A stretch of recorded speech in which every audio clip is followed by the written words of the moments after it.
Good evening, my fellow citizens. This government, as promised, has maintained the closest surveillance of the Soviet military buildup on the island of Cuba. Within the past week, unmistakable evidence has established the fact that a series of offensive missile sites is now in preparation on that imprisoned island. The purpose of these bases can be none other than to provide a nuclear strike capability against the Western Hemisphere. Upon receiving the first preliminary hard information of this nature, last Tuesday morning at 9 a.m., I directed that our surveillance be stepped up. And having now confirmed and completed our evaluation of the evidence and our decision on a course of action, this government feels obliged to report this new crisis to you in fullest detail. The characteristic of these new missile sites indicate two distinct types of installations. Several of them include medium-range ballistic missiles capable of carrying a nuclear warhead for a distance of more than 1,000 nautical miles.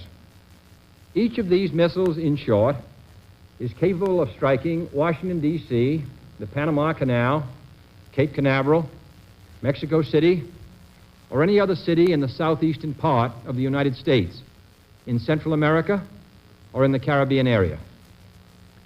Additional sites not yet completed appear to be designed for intermediate range ballistic missiles capable of traveling more than twice as far and thus capable of striking most of the major cities in the Western Hemisphere, ranging as far north as Hudson's Bay, Canada, and as far south as Lima, Peru. In addition, jet bombers capable of carrying nuclear weapons are now being uncrated and assembled in Cuba, while the necessary air bases are being prepared.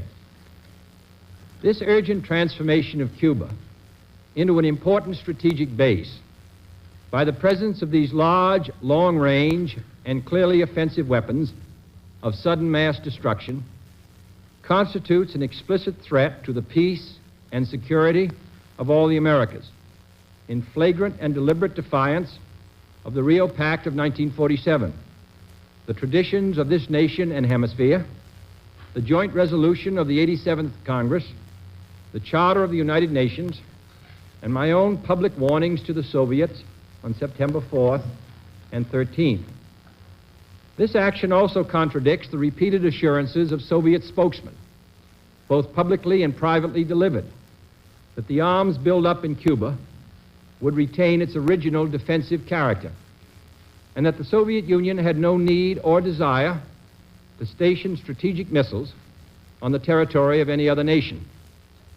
The size of this undertaking makes clear that it has been planned for some months.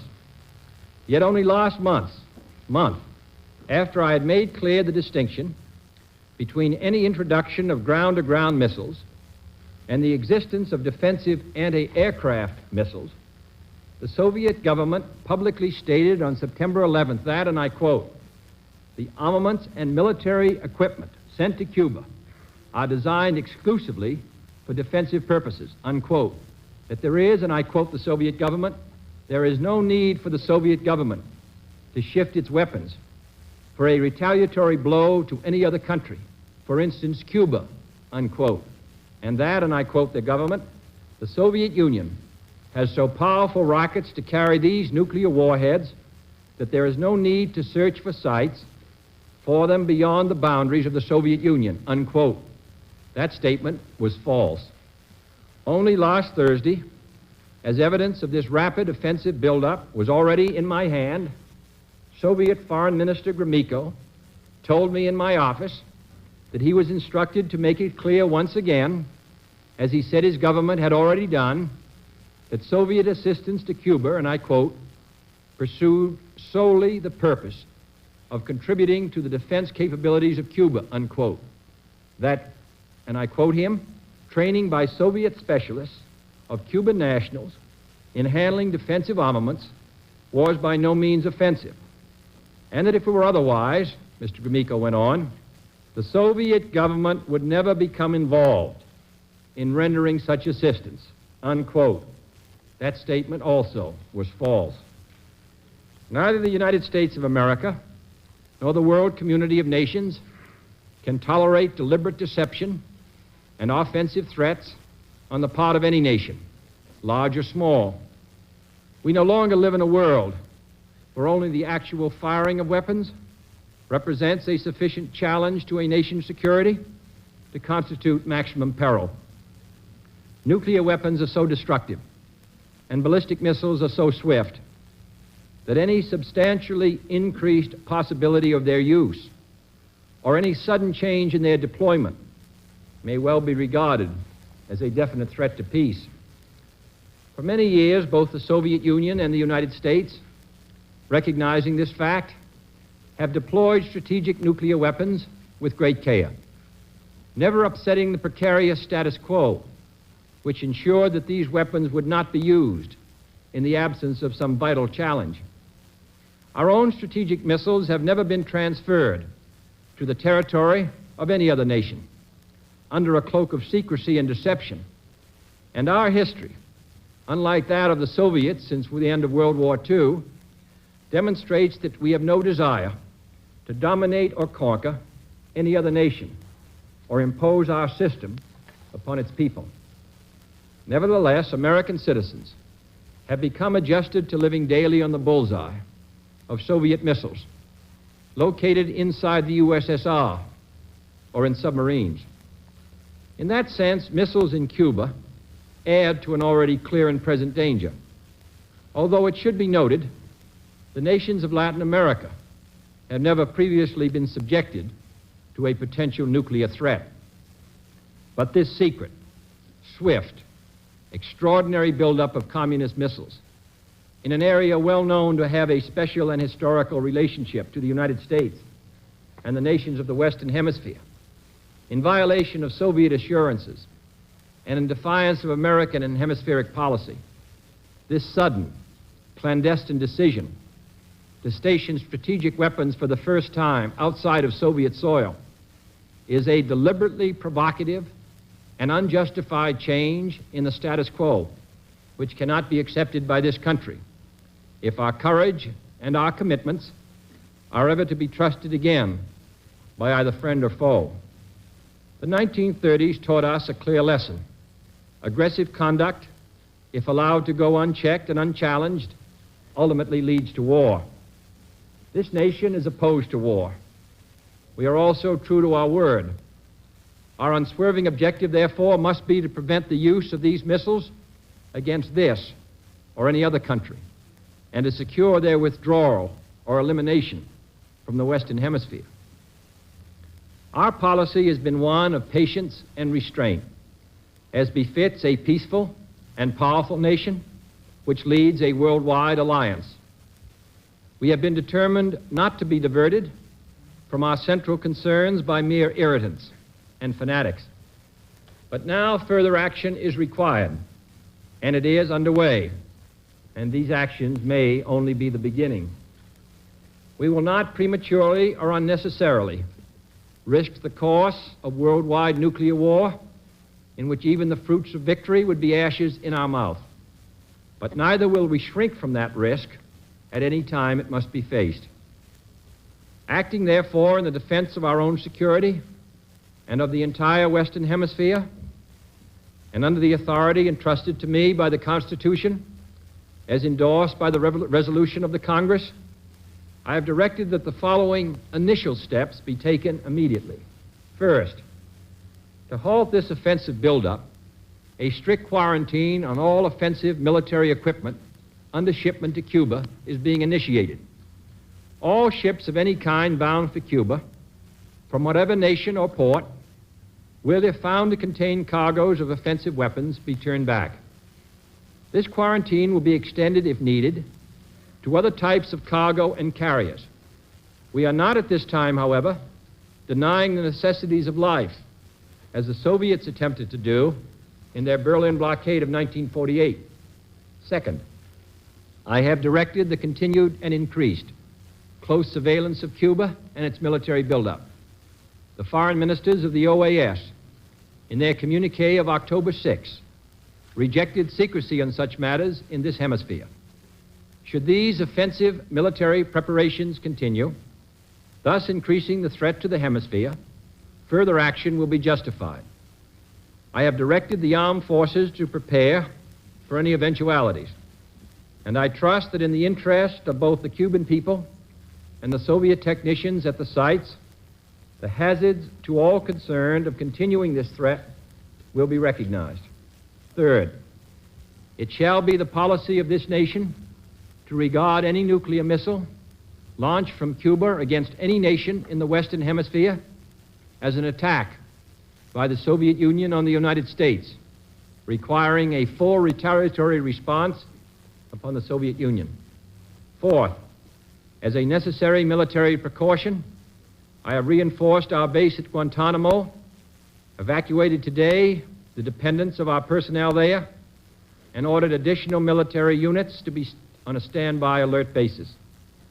Fifth, we are calling tonight for an immediate meeting of the Organization of Consultation under the Organization of American States to consider this threat to hemispheric security and to invoke Articles 6 and 8 of the Rio Treaty in support of all necessary action. The United Nations Charter allows for regional security arrangements, and the nations of this hemisphere decided long ago against the military presence of outside powers. Our other allies around the world have also been alerted.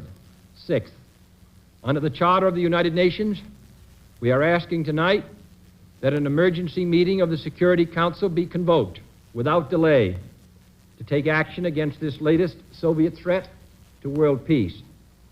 Our resolution will call for the prompt dismantling and withdrawal of all offensive weapons in Cuba under the supervision of UN observers before the quarantine can be lifted. Seventh and finally, I call upon Chairman Khrushchev to halt and eliminate this clandestine, reckless, and provocative threat to world peace and to stable relations between our two nations. I call upon him further to abandon this course of world domination and to join in an historic effort to end the perilous arms race and to transform the history of man. He has an opportunity now to move the world back from the abyss of destruction by returning to his government's own words that it had no need to station missiles outside its own territory, and withdrawing these weapons from Cuba, by refraining from any action which will widen or deepen the present crisis, and then by participating in a search for peaceful and permanent solutions. This nation is prepared to present its case against the Soviet threat to peace and our own proposals for a peaceful world at any time and in any forum, in the OAS, in the United Nations, or in any other meeting that could be useful, without limiting our freedom of action. We have in the past made strenuous efforts to limit the spread of nuclear weapons. We have proposed the elimination of all arms and military bases in a fair and effective disarmament treaty. We are prepared to discuss new proposals for the removal of tensions on both sides, including the possibilities of a genuinely independent Cuba, free to determine its own destiny. We have no wish to war with the Soviet Union, for we are a peaceful people who desire to live in peace with all other peoples. But it is difficult to settle or even discuss these problems in an atmosphere of intimidation. That is why this latest Soviet threat, or any other threat, which is made either independently or in response to our actions this week, must and will be met with determination. Any hostile move anywhere in the world against the safety and freedom of peoples to whom we are committed, including in particular the brave people of West Berlin, will be met by whatever action is needed. Finally, I want to say a few words to the captive people of Cuba, to whom this speech is being directly carried by special radio facilities. I speak to you as a friend, as one who knows of your deep attachment to your fatherland, as one who shares your aspirations for liberty and justice for all. And I have watched, and the American people have watched, with deep sorrow, how your nationalist revolution was betrayed and how your fatherland fell under foreign domination. Now your leaders are no longer Cuban leaders, inspired by Cuban ideals. They are puppets and agents of an international conspiracy which has turned Cuba against your friends and neighbors in the Americas and turned it into the first Latin American country to become a target for nuclear war, the first Latin American country to have these weapons on its soil. These new weapons are not in your interest. They contribute nothing to your peace and well-being. They can only undermine it. But this country has no wish to cause you to suffer or to impose any system upon you. We know that your lives and land are being used as pawns by those who deny your freedom. Many times in the past, the Cuban people have risen to throw out tyrants who destroyed their liberty. And I have no doubt that most Cubans today look forward to the time when they will be truly free, free from foreign domination, free to choose their own leaders, free to select their own system, free to own their own land, free to speak and write and worship without fear or degradation. And then shall Cuba be welcomed back to the society of free nations and to the associations of this hemisphere. My fellow citizens, let no one doubt that this is a difficult and dangerous effort on which we have set out. No one can foresee precisely what course it will take, or what costs or casualties will be incurred. Many months of sacrifice and self-discipline lie ahead, months in which both our patience and our will be tested, months in which many threats and denunciations will keep us aware of our dangers. But the greatest danger of all would be to do nothing. The path we have chosen for the present is full of hazards, as all paths are. But it is the one most consistent with our character and courage as a nation and our commitments around the world. The cost of freedom is always high, but Americans have always paid it. And one path we shall never choose, and that is the path of surrender or submission. Our goal is not the victory of might, but the vindication of right. Not peace at the expense of freedom, but both peace and freedom here in this hemisphere, and we hope around the world. God willing, that goal will be achieved. Thank you and good night.